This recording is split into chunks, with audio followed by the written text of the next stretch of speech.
You're about to watch this life-changing video. Show your support. Click first link, like, comment, and subscribe now. If you enjoyed the video, show your support. Click first link, like, comment, and subscribe now. I took a brand new channel from 0 to 1 million subscribers in just a few months and made tens of thousands of dollars.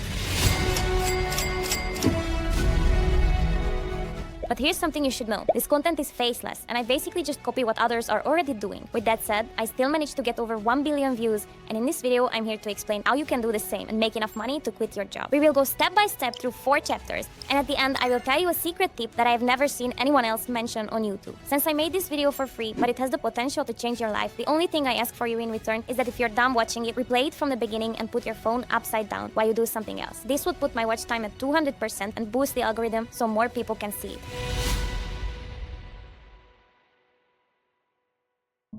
Step 1. Creating your channel.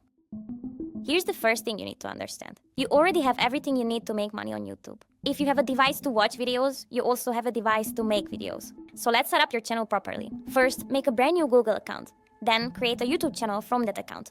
Then, add the profile picture and the banner. For branding, I recommend choosing a face or recognizable figure. The human brain is obsessed with faces. In fact, we even imagine faces in random objects. So if your channel icon includes a face or character, people will notice you faster and click more often. Once you have completed these first 2 steps, congratulations! You're already ahead of 99% of people who say they want to start but never do. Step 2. Content sourcing. Now that we have our channel, our next goal is to get monetized. The rules are simple. We need a strategy to get at least 10 million shorts views and at least 1,000 subscribers. But don't worry, I got this exact channel monetized within 12 days on a brand new account. The best thing about this is that you can easily replicate it. And here is how. First of all, just chill out. Everyone on YouTube loves repeating this idea that you need to warm up your channel so that YouTube doesn't think you're a bot. They tell you to scroll on shorts, comment, like, share, etc. And most beginners copy them without ever questioning it. But here's the truth. All that warm-up does is waste your time that you could spend on sourcing actual content. So yes, the whole warm-up ritual is a myth. Now, the second thing most people get wrong when starting a new channel is picking a niche. Every tutorial tells you to do it, but you shouldn't. You shouldn't choose a niche because shorts don't work like that. The algorithm will always reward numbers over categories.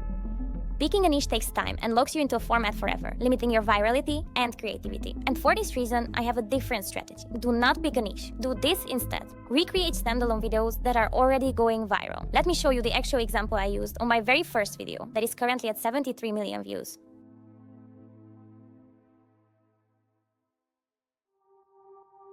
First, I open a new incognito tab and go to Shorts. This way, my feed is not personalized and YouTube shows me what's actually trending right now. Then I start scrolling until I find a faceless video that is currently going viral. I open up the description to see how many views it got and when it was uploaded. Then I can either recreate it or leave it and look for a better one. But in this case, I choose to recreate it. Let's take a look. So this is the original video. I muted it so you can hear me speak. And I also trimmed it because it was pretty long. But as you guys can see, it's just a compilation of dogs protecting their owners, nothing special. And this is my video. It's exactly the same format, but different clips. From standalone clips, I created a narrative where I compare how dogs protect their owners badly, and this one, at the end, with the school emoji, ties it all together by showing what a true protecting dog looks like. As you can see, even though I made it months later, it almost got exactly the same amount of views regardless. If I repeat this process once per day, then boom, I have an infinite supply of content ideas that is already proven to work because it came straight from the YouTube Shorts feed. This strategy is so genius because instead of working from scratch and pouring work into ideas that are set up to fail, we backwards engineer the virality of our video by leveraging what already works for others. But here's where you need to be careful. Notice how I said recreate instead of steal? If you steal videos, YouTube destroys your channel. You're not only going to get no money, you're also going to get hit by copyright strikes, and YouTube might even remove your channel. This is why I never steal videos. When I find a video of dogs protecting their owners, it means that the concept is trending, and I can recreate the same concept with different footage in a way that complies with YouTube's policy. In US copyright law, fair use allows someone to use copyrighted content under certain conditions without needing permission from the copyright owner. So YouTube does allow you to use other people's clips, but only if you change them enough so they become your original content with new meaning, context, and commentary. And it is the key to earning money ethically on YouTube without the need to show your face. So where do you actually find the footage to create these videos? This is honestly the question I get asked the most. Everyone wants to know where I source my material. Now, I've given you the strategy, but when it comes to my sources, I can't share them publicly with everyone. If I did, thousands of people would swarm them and the footage would become saturated and useless overnight. However, for those of you who are serious, I keep my private workflow, including my exact sources list, editing, and posting workflow, locked away on Gumroad. While I can't guarantee that using it will get you monetized, what I can say is that's the one I use, and it made me 23,000 euros last month alone. So yes, it is paid, because I'm essentially handing over the blueprint to my business. You don't need it to start, and you can definitely figure out things on your own, but for those of you who want to follow my exact method, the link is gonna be in the description. Now moving on to step 3.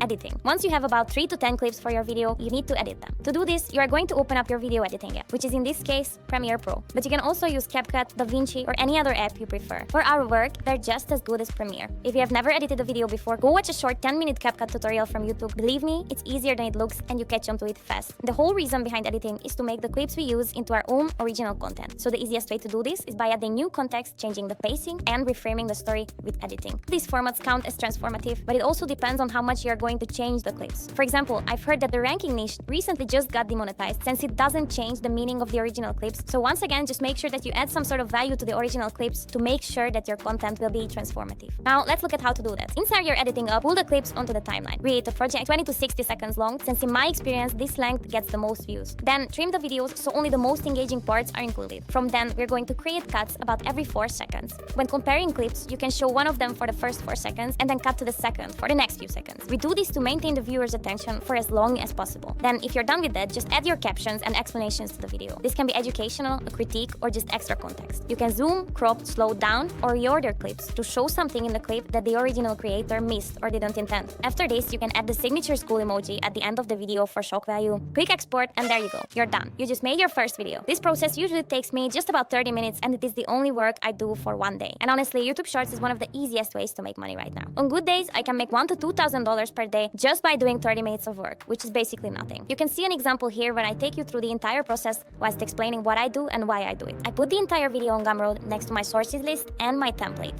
Step 4.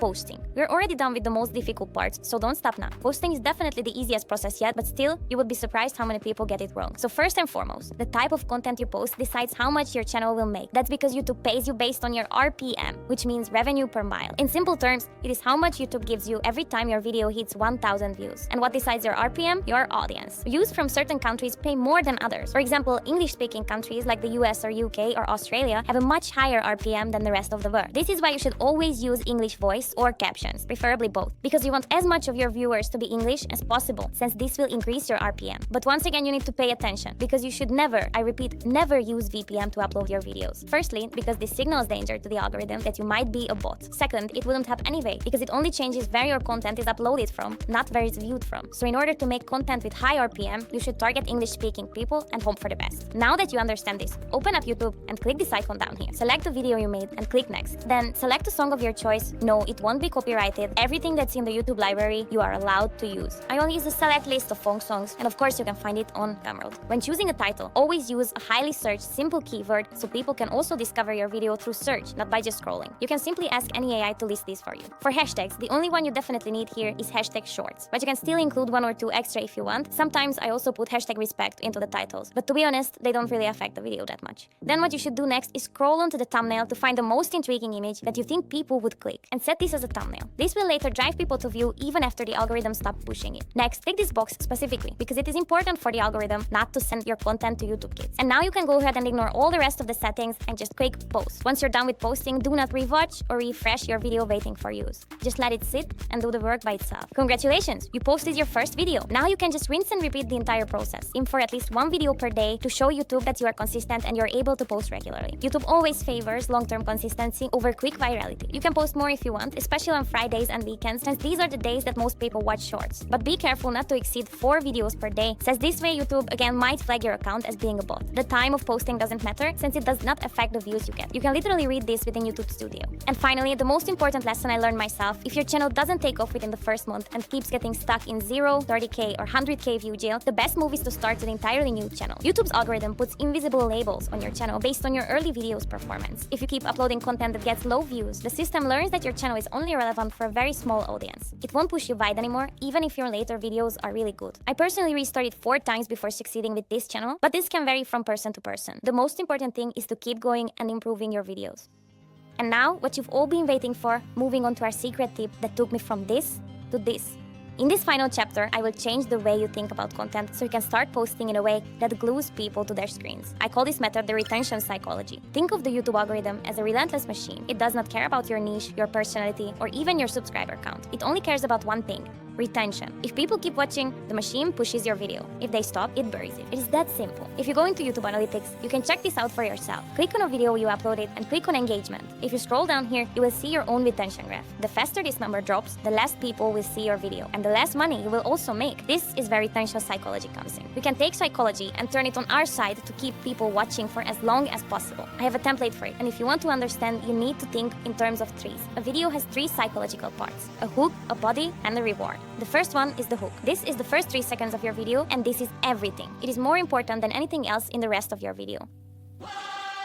This is where you win or lose the viewer. Think about it. If you upload a video that is 30 seconds long, but your viewer scrolls at the 3rd second, those rest of the 27 seconds remaining will never be seen. It could be that those 27 seconds were the best video ever, but your viewer will never find out because he scrolled. What's even worse is that those 27 seconds were 90% of your video, which they never watched, so your retention will drop, and the algorithm will sense that your hook is weak, stopping it from becoming viral. This is why you need to keep them watching no matter what. Use an audio hook, a visual hook, and a text hook all at once, so the viewer's brain gets hit with the curiosity before they can even scroll. The second part of your video is your body. Once you grab their attention, the main content needs to keep it. The easiest way is to use clips that are universal and instantly understandable, like animals, transformations, disasters, or satisfying moments. Keep the pacing fast with frequent cuts, zooms, and small animations every few seconds. Your audio design should also support the story, trending music for the energy, and sound effects to add realism, shock, or satisfaction. People also respond to basic biological triggers. Sex, food, babies, animals, storytelling, conflict, and shock value all make the viewer's brain pay attention. Even rage bait can work. Tiny mistakes or typos can make more people comment, driving engagement up. And use bright saturated colors so your visuals pop on the small screen. And now for the final part, the reward. The reward is the ending of your video where you decide your engagement. Put your most rewarding or most outrageous moment at the very end so the viewer feels a payoff. Always cut the video immediately after the payoff so you don't drag out your own watch time. You can also add one simple call to action like asking them to comment or subscribe, but never overload the viewers. Remember, it is all about retention. And with that said, now you might understand why I asked you to replay this video with your phone upside down while you do something else. This would put my watch time at 200%, and it is the best way to support me. I'm grateful for your attention, and good luck to all of you. Mwah. You're about to watch this life-changing video. Show your support. Click first link, like, comment, and subscribe now. If you enjoyed the video, show your support. Click first link, like, comment, and subscribe now.